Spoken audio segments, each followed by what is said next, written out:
최근에 조금 갑작스럽게 이 소크라테스라는 철학자가 여기저기서 많이 언급이 되고 있습니다. 알고 보니까요, 한 유명한 트로트 가수가 그 소크라테스를 가사에 넣어서 노래를 불렀더군요. 그러니까 저도 그것을 좀 찾아봤는데 참 많이 놀랐습니다. 세상이 왜 이러냐고 소크라테스에게 막 물으면서 노래를 하는데요. 거기에서 놀란 게 소크라테스를 형이라고 부르면서 노래 제목도 테스 형 이렇게 얘기하고 있더군요. 그래서 처음에는 그게 무슨 소린가 했더니요. 소크라테스를 형이라고 부르는 사람은 아마 인류 역사상 그 가수분이 처음이 아닌가 그런 생각이 듭니다. 소크라테스는 역사적인 인물이고 말씀드린 대로 철학자죠.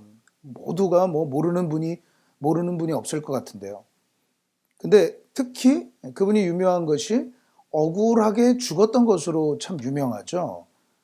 그래서 그 소크라테스가 이 독배를 마시고 이제 죽게 되는데 그 관련한 그림도 참 유명합니다. 소크라테스가 독배를 마시고 죽는 그 장면, 아주 유명한 그림이에요. 그때 마셨던 그 독극물이 햄록이라는 독초에서 나왔다고 하는데 우리나라에는 독미나리 뭐 이렇게 불리는데요. 신경을 마비시켜가지고 이렇게 만들어진 죽게 하는 그런 독극물이죠. 독약이죠. 감옥에서 간수에게 재판에 따른 처형으로 그 독배를 받아서 마시고 이렇게 죽게 되는 그런 장면이 있죠. 오늘 말씀에서도요, 그 소크라테스가 마신 독배와 좀 비슷한 것이 나오는데 오늘 말씀에서는 독배가 아닌 술잔이에요. 술잔. 독약이 든 잔이 아니고 술이 든 잔이었어요. 우리 오늘 본문 15절 말씀 다시 한번 보실까요? 자, 이스라엘의 하나님 여호와께서 이같이 내게 이르시되 너는 내 손에서 이 진노의 술잔을 받아가지고, 그렇죠, 술잔이죠. 하나님께서요 예레미야 선지자를 부르셔가지고 잔을 받으라고 하시는데 술잔이에요. 근데 이제 성경 원어로 좀 보면은 포도주 잔으로 되어 있어요. 포도주 잔.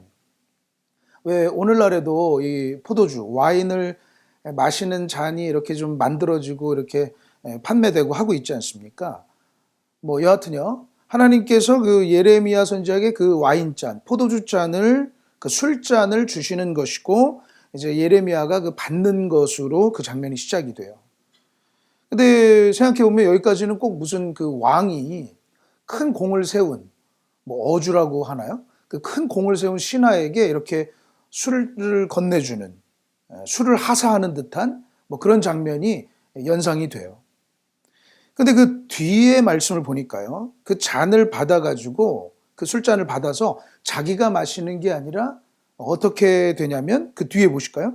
그 술잔을 받아가지고 내가 너를 보내는 바 그 모든 나라로 하여금 마시게 하라. 그렇죠. 그러니까 그 자기가 마시는 게 아니라 그 다른 사람들을 이제 마시게 하는데 여러 나라, 모든 나라로 하여금 마시게 하라는데 그 나라의 왕들에게 뭐 마시게 하는지 그렇게 되는 거죠. 근데 꼭 이 장면이 그 연회장에서 이렇게 빙 둘러 앉아서 이 술잔을 나눠 먹는 그 풍습들이 있었다고 하잖아요. 그래서 그 술을 한순배 뭐 이렇게 표현을 하는데 술잔 이렇게 돌리면서 이렇게 마시는 그런 장면으로 이제 해석하시는 분들도 많이 있습니다.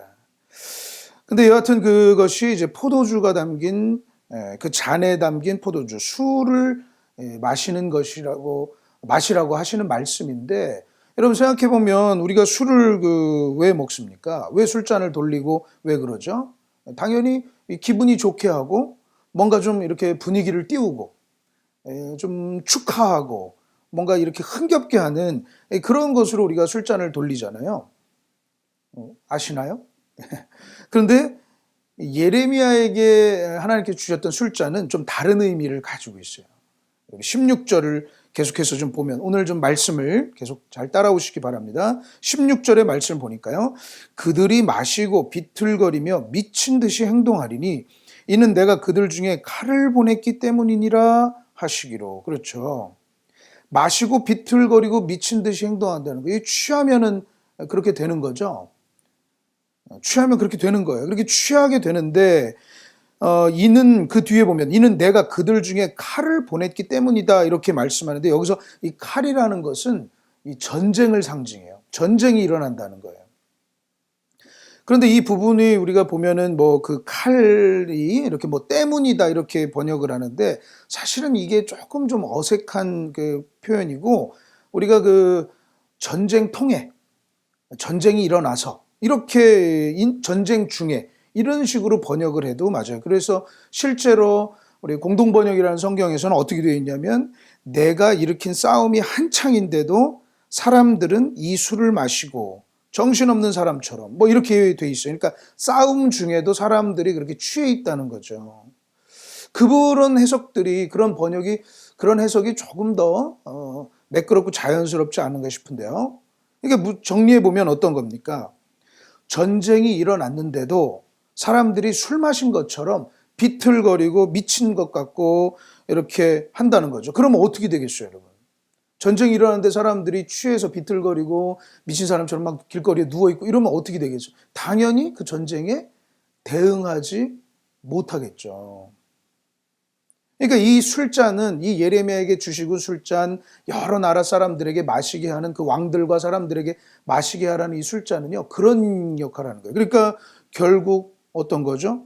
전쟁으로 다 멸망하게 된다는 거예요. 그 술잔을 받아 마신 사람들은 전쟁에 제대로 대응하지 못해서 결국 다 멸망하고 죽게 된다는 것이죠. 설교 모두에 이 소크라테스의 독배를 좀 이렇게 언급했던 것이 바로 이것 때문에 그래요.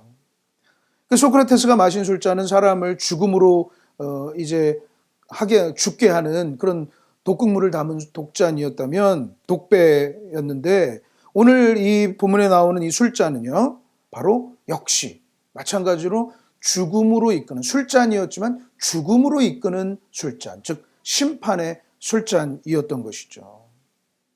그래서 오늘 15절 말씀을 다시 보면은요 그 술잔은 바로 하나님의 진노의 술잔, 오늘 말씀의 제목이에요.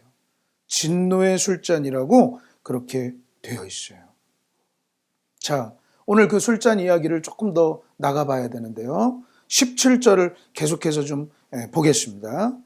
내가 여호와의 손에서 그 잔을 받아서 여호와께서 나를 보내신 바 그 모든 나라로 마시게 하되, 그러니까 예레미야가 하나님이 이 술잔 받아라, 받으면 여러 나라로 다 한순배 마시게 해라 얘기하셨는데 예레미야가 그 말씀대로 순종해서 그 술잔을 받아가지고 결국 그 모든 나라로 마시게 했다는 거예요. 17절이죠. 그러니까 근데 이 말씀이 꼭 무슨 예레미야가 그 술잔을 들고 각 나라마다 이렇게 뭐 여행을 다녔다 이런 게 아니라 이 예언이 상징적인 것이죠. 예언이라는 것이 상징적으로 그 모든 나라들에 대해서 그 술잔에 담긴 내용, 우리 앞서 보았듯이 전쟁이 일어나고 전쟁에 대응하지 못하고 모든 멸망하게 될 거라는, 전쟁통에 다 끝장나게 될 거라는 그런 말씀을 각 나라에 대해서 예언을 했다는 거예요. 그리고 그 예언 내용이 방금 읽은 17절 이하, 그 18절부터 쭉 나옵니다. 조금 내용 알기 위해서 우리 조금 한번 볼게요. 같이 잘 따라와 보시기 바랍니다. 자, 18절에 보면은요, 예루살렘과 유다 성읍들과 그 왕들과 그 고관들로 마시게 했다 이렇게 돼 있죠. 예루살렘과 유다 성읍, 이게 유다, 남유다 왕국부터 이제 시작을 해요. 그리고 19절에 가보면요, 또 애굽의 왕 바로와 그의 신하들과 그의 고관들과 그의 모든 백성과, 그렇죠, 애굽이 있고요. 20절에 모든 섞여 사는 민족들과 우스 땅의 모든 왕과 블레셋 사람의 땅 모든 왕과 뭐 그 위에 뭐 아스글론 가사 뭐 이렇게 나오는데, 모든 섞여 사는 민족들, 뭐 이 해석이 좀 분분하지만 이렇게 여러 이방 나라 민족들이 연합해서 살거나 혹은 외국인들이 있는 뭐 이런 많은 뭐 그런 나라들 보시면 좋겠어요. 그 다음에 21절에 에돔, 모압, 암몬, 뭐 22절에 두로, 시돈, 바다 건너쪽 섬의 왕들, 그리고 23절에 보면 드단과 데마와 부스와 또 살적을 깎은 모든 자 이렇게 되는데, 갑자기 이게 좀 어렵죠? 이 살적이라는 게 뭐냐면 이 남자분들 보면 이 귀 밑으로 턱으로 이어지는 여기를 우리가 구렛나루 뭐 이렇게 얘기하잖아요. 근데 이 살적이라는 부분은 그 윗부분을 얘기해요. 이게 정수리 요 부분. 그래서 거기를 깎은 사람들이라고 하면 여기를 이제 바짝 깎아서, 그래서 꼭 왜 요즘에 그 신사 헤어스타일로 해서 무슨 뭐 이렇게 뭐 포마드 스타일인가요? 여기를 바짝 깎고 머리 위를 단정하게 하고 뭐 그런 스타일을 얘기하는 게 아니라 약간 헤어스타일을 얘기하는데, 이제 아라비아 쪽, 아랍 쪽 사람들이 이제 그런 헤어스타일을 하는 민족들이 있었다고요. 그래서 그런 민족을 얘기하는 거죠. 자, 24절에 계속 보면은요. 아라비아의 모든 왕과 광야에 섞여 사는 민족들. 그다음에 25절 시므리, 엘람, 메데, 그리고 26절에 보면 북쪽 원근의 모든 왕과, 그리고 마지막으로 지면에 있는 세상의 모든 나라, 이렇게 얘기하고 셋삭 왕은 그 후에 마실 것이다, 이렇게 얘기를 하고 있죠. 오늘 우리가 예배 중에 이것을 말씀 중에 이것을 다 일일이 찾아볼 것은 아니고, 이 정리를 한번 해본다면은요, 처음에 어디부터 시작하죠? 남유다 왕국에 대한 예언부터 시작해서 오늘 말씀의 나라들을 이렇게 정리해서 말씀을 드리면, 그 남유다 중심으로 이제 남쪽, 그리고 서쪽, 그리고 동쪽과 북쪽에 이르는 나라들을 다 이렇게 포괄하고 얘기하고 있어요.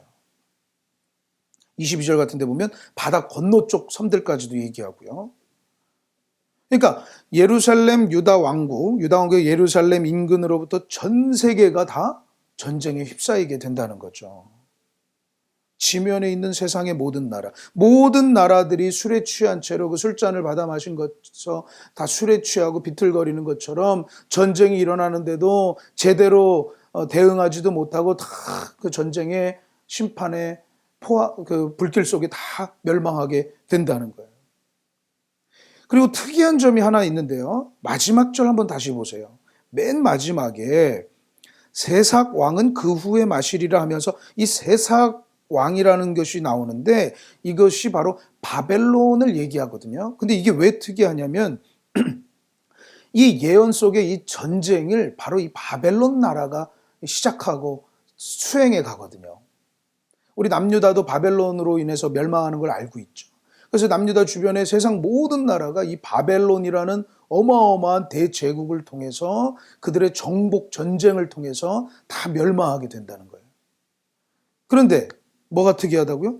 나중에 그 전쟁을 일으켰던 그 바벨론 왕, 방금 얘기했던 모든 나라를 전쟁으로 이렇게 했던 그 바벨론 나라도 다 끝난 그 후에는 결국 자기들도 마실 것이다. 그러니까 자기들도 또 다른 전쟁에 의해서 멸망할 것이다. 이렇게 얘기하고 있다는 것이죠. 이해되시죠? 결국 그들도 전쟁을 일으켰던 바벨론이 그 전쟁으로, 또 다른 전쟁으로 결국 멸망하게 되는 것이죠. 그래서 26절에 지면에 있는 세상의 모든 나라가 결국 멸망하게 될 것이에요. 된다는 거예요. 예레미야의 그 예언, 온 세계가 전쟁의 불길 속에 다 멸망하게 된다는 그 예언, 너무 무섭고 수산하죠. 아마 상상하기로는 그 말을 전하고 예언하고 있는 예레미야도 이게 너무 무섭지 않았을까 싶어요. 뭡니까? 온 세계 종말이죠. 온 세상에 엄청난 전쟁이 일어나서 그 불길 속에서 모든 나라가 다 그 전쟁의 참상 속에 다 멸망하게 될 거라는 그 무서운 예언을 하고 있다니요. 무섭죠. 여러분, 실제로 전쟁이 얼마나 무섭습니까? 한번 전쟁이 열린다고 일어났다고 생각해 보세요. 막 비명이 일어나고 막 저기 여기 다 막 불길에 휩싸여 있고, 막 이산 사람 가족들이 다 헤어지게 되고, 막 죽음으로 인해서 막 엉엉 울고 있고, 막 애들이 그냥 부모가 죽어서 다 막 그냥 그 옆에서 울고 있고 하는 장면들, 얼마나 무섭습니까? 이 세상의 이 종말의 상황이 무서운 것이죠. 가끔 종군 기자들이 전쟁의 참상을 이렇게 보여주는 사진들을 보면은요, 참 정말 무서워요. 우리도 그 한국 전쟁에 관한 사진들을 보면 끔찍해요. 그런데 진짜 무서운 거는요, 28절로 한번 가보겠습니다. 28절입니다. 그들이 만일 네 손에서 잔을 받아 마시기를 거절하거든 너는 그들에게 이르기를 만군의 여호와께서 말씀하시기를 너희가 반드시 마셔야 하리라. 뭐죠? 아무도 피할 수 없다는 거죠. 정말 이 예언이 무서운 것은 이 전쟁 생각만 해도 참 무서운데 그 전쟁으로 인한 그 종말과 같은 그런 상황들을 그런 역사를 아무도 피할 수 없다는 거예요. 반드시 마셔야 하리라. 피할 수 없다는 거예요. 전 세계가 이 멸망의 기로에 서 있는 것이죠. 예레미야는 그것을 예언하고 있는 거예요. 가만히 보면은요, 지금까지의 그 예레미야 예언과는 좀 뭐라고 할까요? 차원이 다르다고 할까요? 그러니까 예레미야는 지금까지 그 남유다의 상황들과 남유다의 사람들에게 또 남유다의 그 어떤 미래들을 예언하고 했었는데 오늘 25장의 말씀들은 거기를 뛰어넘어서 남유다를 중심으로 전 사방 전 세계가 온 열방이 그렇게 될 거라고 예언을 하고 있는 거예요. 모든 열방을 대상으로 예언을 하고 있는 것이죠. 그러한 예레미야의 예언, 참 이 예언의 말씀 앞에서 우리가 좀 숙연해질 수밖에 없는데요. 우리도 참 많은 전쟁의 소식들을 듣고 있지 않습니까? 또 그렇게 겪어왔고요. 오늘 이 예언의 말씀 속에서, 오늘 예레미야 25장의 이 예언의, 전 세계를 향한 이 예언의 말씀 속에서 우리가 먼저 깨닫는 것은, 가장 먼저는 무엇보다 하나님의 손 안에, 하나님의 손길 안에 온 세계가 있음을 우리가 알 수 있다는 것이죠. 좀 다른 측면의 우리가 접근인데요. 그러니까 이 온 세계의 흥망성쇠와 온 나라들과 온 세계, 온 인류의 흥망성쇠와 같은 어떤 그 항로가 결국 하나님께 있다는 말이죠. 하나님의 백성, 하나님의 나라라고 불리는 남유다뿐만이 아니라 온 세계, 온 인류, 그 안에서 사는 모든 사람들, 온 인류에 관한 것이 라는 말씀이죠. 우리가 이미 앞서 보았듯이 예레미야를 통해서 26절에 뭐라고 되어 있습니까? 지면에 있는 세상의 모든 나라, 이 진노의 술잔을 통해 온 세계의 미래를 예언하고 있는 것을 우리가 분명하게 알 수 있어요. 사실 예레미야도 일찍이 그런 것을 통해서 부름을 받았었죠. 하나님께서는요, 예레미야를 그렇게 사용하고 싶으셨어요. 1장에서 보면 보라, 10절에요. 내가 오늘 너를 여러 나라와 여러 왕국 위에 세워 네가 그것들을 뽑고 파괴하며, 그렇죠, 여러 나라와 여러 왕국들에게 예언을 하는 예언자로 예레미야를 쓰고 싶으셨어요. 남유다에서 활동했던 한 명의 선지자였지만 하나님은 그 선지자를 통해서 온 세계에 관해서 말씀을 전하고 싶으셨던 것이죠. 그래서 생각해 보면 이 예레미야와 또 예레미야 활동의 남유다는 어떻게 보면 온 세계의 나침반과 같은 어떤 표시가 되고 표지가 되는 하나님, 그러니까 남유다의 어떤 역사적인 어떤 멸망으로 가는 흐름도 온 세계도 그렇게 될 수 있다라고 하는 어떤 표지와 같은 역할을 한다고 할 수 있죠. 하나님은요, 하나님의 말씀 안에서는 하나님은 온 세계의 하나님이심을 이미 성경을 통해서도 여러 번 얘기하셨어요. 성경은 항상 이 세계 만민들의 삶, 온 열방의 삶이 하나님께서 다스린다고 말씀하시죠. 그래서 그 말은 뭡니까? 이 세상 속에서의 살아가는 모든 사람들의 어떤 삶과 죽음, 또 행복, 고통, 기쁨, 이 모든 것도 하나님 안에 있다는 것을 얘기해요. 시편 24편 1절에서는요, 화면에서 보시는 바와 같이 땅과 거기에 충만한 것과 세계와 그 가운데에 사는 자들은 다 여호와의 것이로다 라고 같이 고백하자고 얘기하고 있어요. 그리고 그 세계를 돌보시고 다스리시는 하나님으로 우리가 그 하나님을 고백하는 것이죠. 그런데 여기서 중요한 점이 있어요. 하나님의 모든 세계와 인류의 어떤 그것이 하나님께 있는데, 그리고 하나님께서 그것을 돌보시고 다스리시는데, 하나님의 것으로 돌보시는데, 그 하나님의 돌보심과 다스림이시라는 것이 뭐 좀 외람되지만요, 무슨 하나님의 기분에 따라서 뭐 그런, 하나님도 인격이 있으시니까 그런 뭐 어떤 중심 없는 어떤 뭐 그런 것, 그때그때 다른 그런 다스림으로 되는 것은 아니라는 거죠. 항상 하나님의 질서와 그것을 하나님의 공의라고 얘기하는데 질서와 공의 속에서 세계를 돌보고 다스림으로 이루어지는 것이죠. 그것은. 그래서 오늘 말씀해 보면요. 왜 이런 일이 일어났는가? 왜 온 세계가 이렇게 종말론적으로 정말로 이렇게 전쟁에 참석해서 다 망해야 하는가? 거기에 관해서 한 단서를 얻을 수 있는데 29절에 다시 오늘 본문으로요. 29절에 보면 보라 내가 내 이름으로 일컬음을 받는 성에서부터 재앙 내리기를 시작하였은즉 너희가 어찌 능히 형벌을 면할 수 있느냐 이렇게 말씀하고 있어요. 면하지 못할 것이다. 이렇게 이어지고 있는데 이것을 형벌로서 설명한다는 것이죠.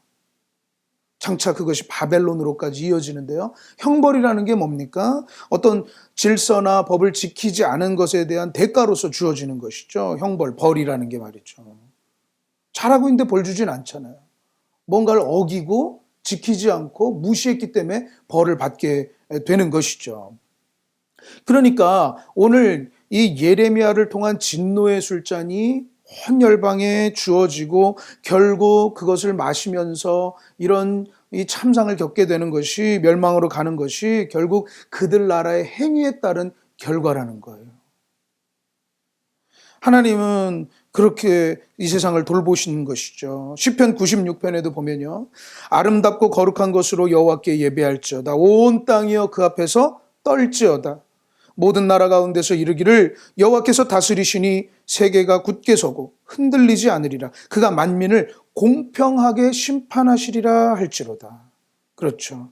하나님 항상 공평과 공의, 질서 가운데서 세상을 돌보고 다스리세요.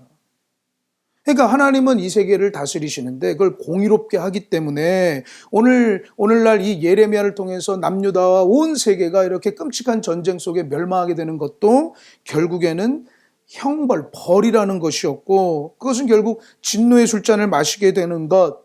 그래서 그것도 진노라고 진노에 화가 났다는 거 아닙니까? 왜 이렇게 이걸 안 지켜? 왜 이렇게 살아? 왜 이런 짓을 하지? 하는 것에 대한 벌로서 이런 일들이 일어나게 됐다는 거예요. 그것이 하나님의 공의죠. 그러니까 오늘 예레미야를 통한 이 심판도요. 결국 하나님께서 이 세상을 다스리시고 이 세상을 공의로서 다스리신다. 마땅히 받아야 할 걸 받는 것이다. 이것에 대한 분명한 증거가 될 수 있다는 거예요. 오늘 이 말씀은 우리에게 대단히 중요한 것이죠. 그러니까 우리가 예수님을 믿고 하나님의 백성으로 살아간다는 것, 그건 그냥 나에게 필요한 어떤 것을 채워가는 것, 뭐 내 마음이 영원히 허전해서 뭔가 얻어가는 것, 이런 수준이 아니라 우리의 신앙 고백 안에서 이 온 우주를 하나님이 창조하시고 하나님이 돌보시고 하나님이 다스리시고 결국에는 어떻게 해요? 공의로서 심판하신다는 걸 인정하는 거예요. 그것을 고백하는 거예요. 하나님은 공의로서 이 세계를 다스리시는 거예요. 하나님의 공의 뭡니까? 방금 얘기한 대로 죄를 지었으면 벌을 받는 거예요. 뿌린 대로 거두는 거예요. 우리가 그렇게 고백하는 것이 우리 삶 속에서 어떻게 적용이 됩니까? 나쁜 사람들이 남들보다 조금 더 잘 되는 것 같고 속이고 거짓말하는 것이 조금 더 앞서가는 것 같지만 하나님의 공의 앞에서 그런 일은 없다는 거예요. 반칙하는 사람들이 승리하는 것 같아도 당장은 그런 것 같아도 그렇지 않다는 거예요. 정직하게 살아가고 바르게 살고 뭔가 좀 제대로 이렇게 올바르게 하려고 하는 사람들이 남들보다 조금 더 뒤처지는 것 같아도 그렇지 않다는 것이죠. 오늘 말씀 속에서도 우리가 분명히 확인하듯이 온 세계를 다스리시는 하나님은 이 세계 속에서 공의와 질서 가운데 하나님의 창조의 질서 가운데 이 세상을 돌보고 다스리시면서 하나님의 공의 안에서 그것을 해 나가신다는 것이죠. 그러므로 우리가 이렇게 하나님의 백성으로 예수님 까닭에 살아간다는 것, 하나님의 공의 안에 살아가는 것임을 깨닫게 되시기를 주님의 이름으로 축원합니다. 우리는 하나님 앞에서 늘 살아가면서 교만할 것도 없어요. 오만할 것도 없어요. 하나님 앞에서 살아가는 거예요. 또 한편으로는 무엇입니까? 오늘날의 코로나 상황과 같은 정말 그 세계의 고통 속에서도 우리는 하나님께 은혜를 구해야 한다는 것이죠. 하나님의 은혜를 구해야 전 인류의 생과 삶과 죽음도 결국 하나님 안에 있어요. 그것을 우리가 고백하는 것이죠. 그것을 깨닫는 것이죠. 그러니까 이런 어려움도 하나님께서 극복해 주시고 하나님의 긍휼하심 가운데 극복할 수 있다는 것이죠. 사랑하는 여러분, 온 세계 인류의 이런 문제 앞에 우리가 하나님의 은혜를 먼저 구하게 되기를 주님의 이름으로 축원합니다. 우리가 또 한 가지 오늘 예언의 말씀에서 우리가 좀 알 수 있는 것은, 생각해 보는 것은요, 이 심판의 경고, 종말의 경고의 말씀을 들을수록, 이러한 예레미야의 예언들을 들을수록 우리에게는 예수님이 필요하다는 생각을 하게 된다는 거예요. 할렐루야. 진노의 술잔이 형벌이라는 것은 사실 그 남유다와 온 세계가 이 전쟁을 통해서 심판을 받게 되는 것, 진노의 술잔을 받아서 그것으로 대응치 못하고 다시 심판을 받게 되는 것은 하나님의 법을 지키지 않았기 때문에, 하나님 뜻 안에서 살지 않았기 때문에 그런 형벌을 받게 된 것이었죠. 그것은 하나님의 공의에 따른 정당한 결과예요. 대가예요. 맞는 거예요. 그게 하나님의 공의예요. 그러니까 우리가 하나님 앞에서, 아까도 우리가 그런 얘기를 나눴습니다마는, 하나님 앞에서 우리가 하나님의 뜻을 찾아가고 그 앞에서 살려고 하는 것은 한편으로는 그런 심판에 이르지 않기 위해서예요. 우리 삶을 늘 돌아보고 하나님의 심판에 되지 않기 위해서 우리가 하나님의 법을 알고 하나님 원하시는 그 뜻을 알고 하는 것이죠. 코람데오의 삶을, 하나님 앞에서 삶을 살아가는 것이죠. 그런 심판에 이르지 않기 위해서. 여러분, 그렇게 살아가기를 애쓰시기를 바랍니다.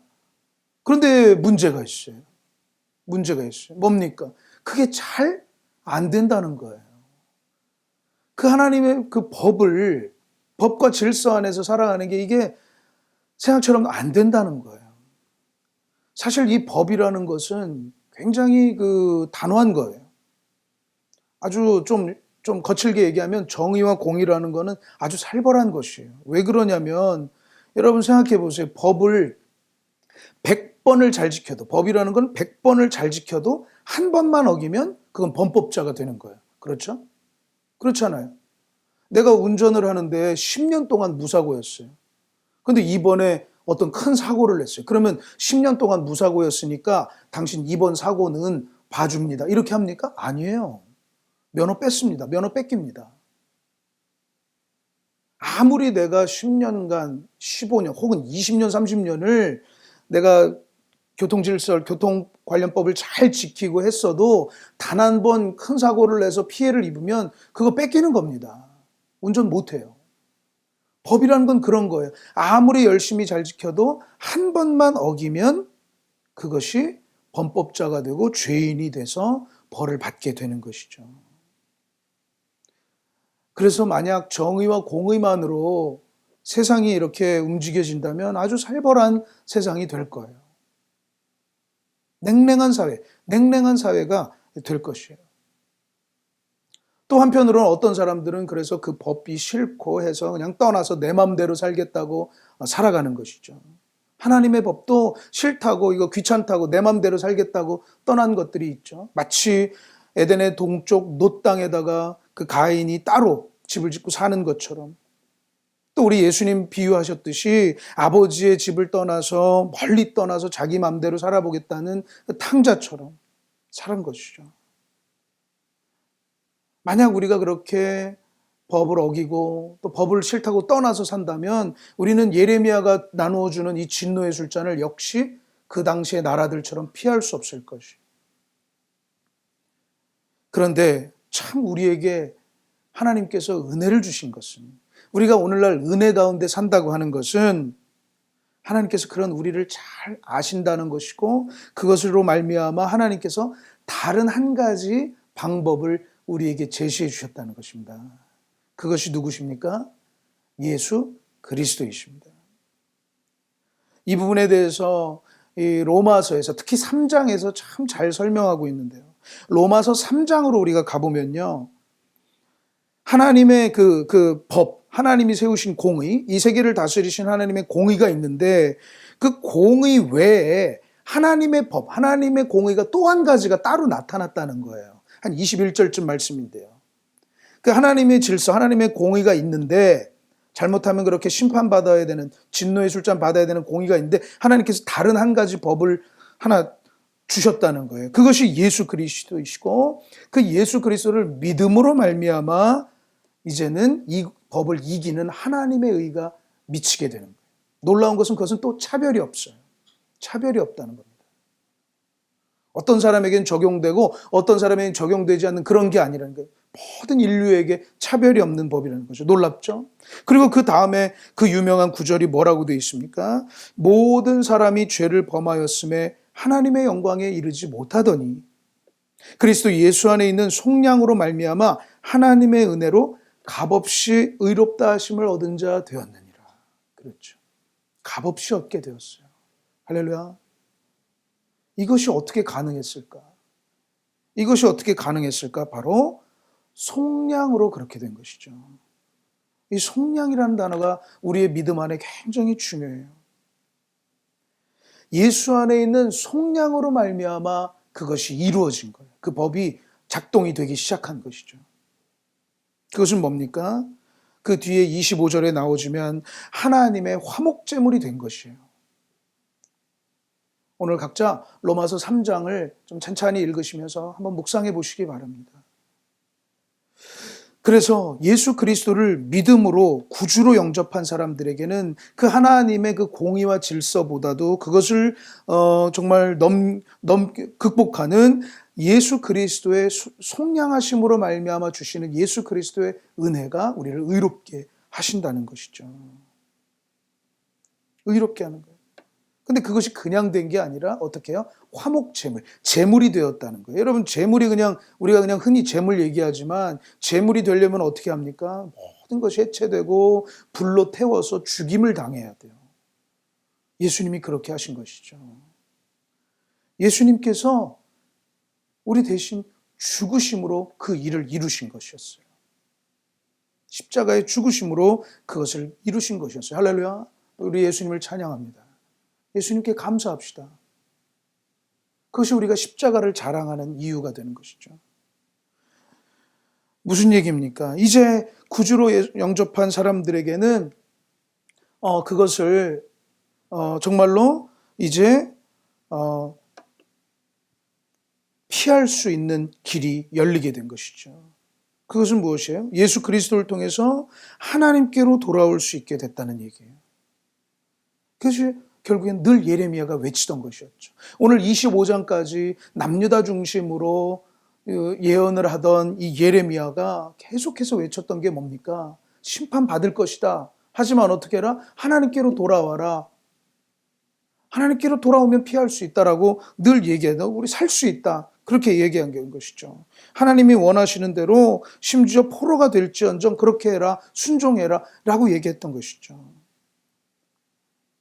바로 예수님께서도 그렇게 하신 것이죠. 하나님께로 돌아오는 길을 여신 거예요. 그러니까 예수님의 십자가로 그냥 그것이 끝난 게 아니라 그것을 통해서 우리가 하나님의 자녀가 될 수 있다는 것이죠. 돌아오게 된다는 것이죠. 예수님께서도 그래서 그 말씀에 대해서 많이 가르치실 때 어떻게 했습니까? 요한복음 5장에 내가 진실로 진실로 너희에게 이르노니 내 말을 듣고 또 나 보내신 이를 믿는 자는 영생을 얻었고 심판에 이르지 아니하나니 사망에서 생명으로 옮겼느니라.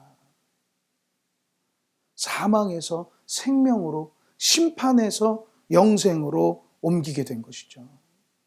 주님이 주신 생명은 우리로 그런 무서운 진노의 술잔을 피해서 생명으로 옮기게 되고 그 생명이라는 것은 그냥 거기서 끝나는 게 아니라 우리에게 늘 새로운 소망과 기쁨과 감사의 삶으로 인도하신다는 약속이 있죠. 그것이 더 놀라운 이유입니다. 예수님의 은혜는 거기서 끝나는 것이 아니라 이제는 성령을 통해서 우리로 하나님의 자녀다운 삶으로 인도하시고 열매를 맺게 하시고 그 사랑의 통로로, 축복의 통로로 우리를 삼으신다는 거예요. 할렐루야.